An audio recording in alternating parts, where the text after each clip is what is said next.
So ayun nga guys, core na naman tayo. Ang gamit na naman natin is Granger. Welcome to Mobile Legend Bang Bang. Laban nga pala natin dito, Kimi, Saber, Sas, Rafaela, Hilda. So yun, nag-red buff muna tayo dito para mas mabilis tayo makaikot sa gold lane natin.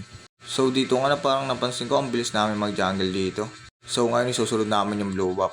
So guys, napapansin nyo ba lagi pag nagkukura ko, di ko na kinukuha yung lito. So mana kasi ako dyan, lagi ako napipilas dyan pag nagagawa ng lito eh. Mas inuuna ko na lang dito mag-jungle sa jungle ko.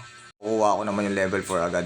So ito nga, minamadali ko na mag-blue buff dito kasi nakaangat na yung Kimi nila. Napansin ko nga yung Rafaela dito, kaso nga lang nandun yung Savior. Biglang nag-level 4 na ultihan tayo, yun nga lang na first blood tayo dun. Tayo, nabuhay na tayo para mag-turtle tayo dito. Nag-turtle tayo dito, walang pumapansin sa ating campaign. Lap-lapa ay lumapit. Isang ulti lang Savior. Yan yung sinasabi ko na nga ba eh. Aasar na ako sa Savior na to, nakakadalawa na sa akin ah. Dito nga sa top base, nagkasalubong kami. Yun nga lang, nagamit mo ng ulti mo, wala ka na magagawa.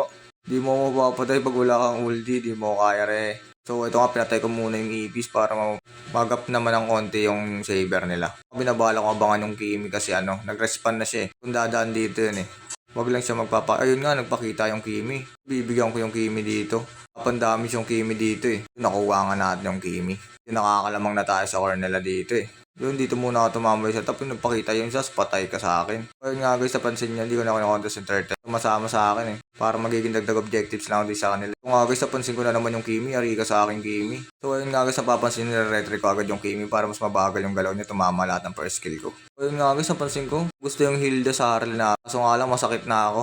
Ayun nga guys, habang nagbo-blue buff ako dito, napansin ko naglo-lord sila habang wala yung corner. Siyempre, i-contest natin niya, wala silang retry. Nga, napaganda na, bigyan natin yung Jazz kung sakit yung Jazz nila. Secure ko na talaga na kung makukuha namin yung Lord kasi yung Saber nila hindi pa bumababa eh. Wala kong i-class sila kaso nga lang nagsialisa na sila. Yung Saber nasa damo kaya di ako pumapasok dyan. Pinauna ko muna yung Guinevere. Pagkatalon sa akin nga lang nag-ulti, patay sana sa amin yun. Okay lang naman na nakuha nila second Lord dito sa amin pero lamang naman kami dito kayang-kaya namin ipitasin agad. So ang plano ko dito guys, kukunin ko muna yung Lord bago makipag-clash sa kanila. Mahirapan kami pag di ko agad tinig yung Lord eh. Nga guys, nakuha ng Guinevere. Akala ko kaya niya na yun. Una ko lang yung Lord, kala ko mawawanit niya na yun. Yung pala, wala pala siyang damage kasi tank pala siya. Sayang naman yun. So yun guys, na-take ko na yung Lord dito kaya papasukin natin sila. Papansin ko sa mapa yung Saber kaya umiiwas muna tayo. Mapipitas kasi tayo yan eh. Nga lang, parang nalilito yung Saber dito. Pinakabahan. Ito guys, yung time na to, napapansin ko nagchichoke na sila dito. Hindi na sila makasabay sa amin. Ito guys, yung time na to, na pumapasok yung Hilda dito. Kung matatapos na to eh. Wala yung tatlong magdedep sa kanila eh. Magdedep sa kanila yung Kimi tapos yung Sas eh. Yung time na to, pinupush ko na talaga direct na to. Na talaga yun nga lang nakawala kaya pinupokus ko na lang dito yung tower na lang para makaangat kami. Nung napatay yung Rafaela, wala tapos na to.